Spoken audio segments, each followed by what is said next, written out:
హి ఓం నమ శివాయ్. ఓం నమ శివాయ్. ఓం శ్రీ భద్రకాళీ సమేత వీరభద్రస్వామిని నమో నమః. మాతృ పితృభ్యో నమః.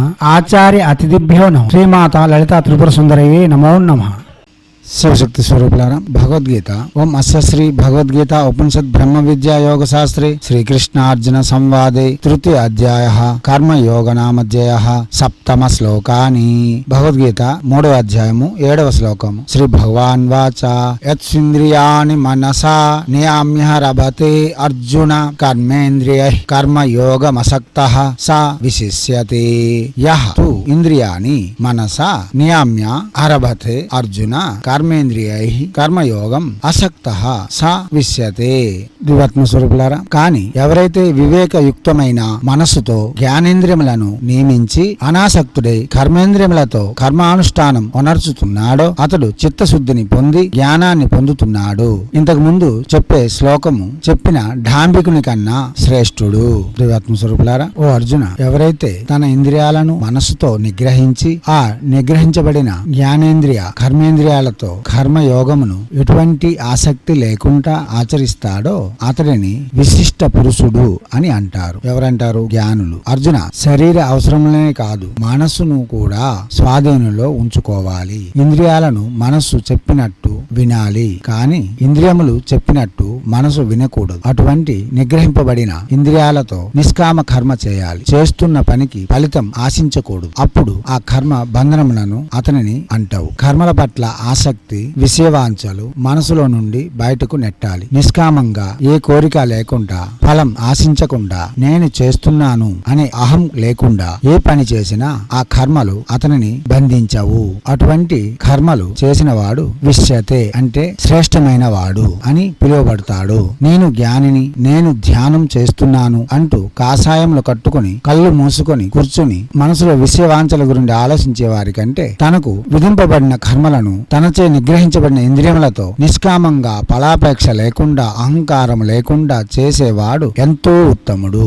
ఇక్కడ అజ్ఞాని, వాడికి ఏమీ తెలియదు, శాస్త్ర జ్ఞానము లేదు. వాడు ప్రపంచంలో తిరుగుతుంటాడు, కర్మలు చేస్తూ ఉంటాడు. కాని వాడి మనసు వాడి ఆధీనంలో ఉంటుంది. బుద్ధి చెప్పిన మాట వింటుంది. చేసే కర్మ ఫలితం ఆశించకుండా కర్మలు చేస్తాడు. అటువంటి వాడు అన్ని శాస్త్రము చదువుకున్నప్పటికీ మనసును అదుపులో ఉంచుకోలేని సన్యాసి కన్నా గొప్పవాడు. ఎందుకంటే మన అవసరములు అంటే ఇంద్రియములు జడ పదార్థములు. అవి మనసు ఎలా చెబితే అలా చేస్తాయి. మనసు యొక్క ఆజ్ఞలను పాటించడమే వాటి పని. మనసు, బుద్ధి అలా కాదు. వాటికి ఆలోచించే శక్తి ఉంది, మంచి చెడు విచక్షణ ఉంది. ఇంద్రియముల చేత మంచి పనులు చేయించే బాధ్యత మనసుదే. అదే పెడదారి పడితే మానవుడు ఎన్ని శాస్త్రములు చదువుకున్నా పతితుడవుతాడు, పామరుడవుతాడు. దీనికి మనసు చేయవలసిన పని ఇంద్రియములను అదుపులో పెట్టడం, నిష్కామంగా కర్మ చేయడం, ఫలితాన్ని ఆశించకుండా కర్మ చేయడం. నేను ఈ పని చేస్తున్నాను అనే భావన లేకుండా, అంటే కర్తృత్వ భావన లేకుండా కర్మ చేయాలి. కానీ ఇప్పటి సన్యాసులు మాత్రం అంతా తమ మీదనే నడుస్తూ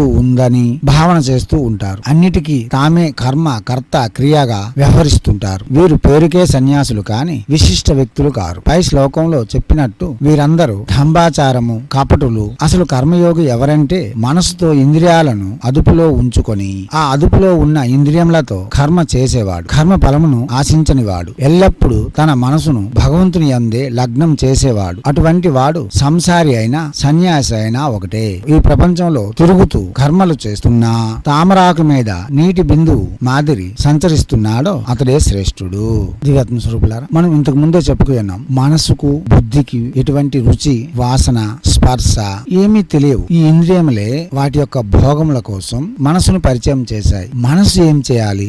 మనస్సు బుద్ధి యొక్క ఆధీనంలో ఉండి బుద్ధి ఏం చేయాలి? మనసును భగవంతుని వైపు లేక సత్కర్మల వైపు నడిపించాలి. మనసు ఇంద్రియాలను అదుపులో ఉంచుకొని ఇంద్రియముల యొక్క లౌకిక వాంఛలు లేక విషయ వాసనల నుండి బయటపెట్టి భగవంతుని యొక్క మాధుర్యాన్ని తెలియజేస్తూ ఉండాలి. అప్పుడు కర్మేంద్రియములు కూడా భగవంతుని యొక్క పని చేయడానికి ఇష్టపడతాయి. అలా చేసిన వాడు ఎటువంటి బట్టలు కళ్ళతో ఉన్నా ఎటువంటి రూపంతో ఉన్నా శ్రేష్టోత్తముడు. ఇప్పుడు ఎవరైనా సరే వచ్చారు, గురువు గారు మేము జపం చేస్తాం అంటే రండి అని మంత్రం రాసిచ్చేసి వారి చేత చేయించడం, చెయ్యండి చెయ్యండి చెయ్యండి అని చేయించడం. ఒకవేళ వారి దగ్గర డబ్బులు లేవు గాని పురస్కరణ చేయాలంటే రోజు యజ్ఞాలు అవుతుంటాయి కదా, ఎవరి యజ్ఞంలో కలిపేసి వారి యజ్ఞంని చేసేసి పురస్కరణ చేసి పంపించడం. వారి యొక్క మనసు చాలా ఆహ్లాదకరంగా మారిపోతుంది. గురువు గారు నా కోసం ఇంత సాయం చేశారు అని. భగవంతుడు మనకి ఎక్కడ ఏ ఫలితం ఇవ్వాలో అది ఇస్తూ పోతాడు. అసలు భగవంతుడు లభ్యత కంటే, భగవంతుడు ప్రసన్నత కంటే, భగవంతుడు లభించడం కంటే ఈ ప్రపంచంలో ఏమి లభించినా అంత ఉత్తమమైనది శ్రేష్టమైనది కాదు కదా. శ్రీమాత అనుగ్రహం కంటే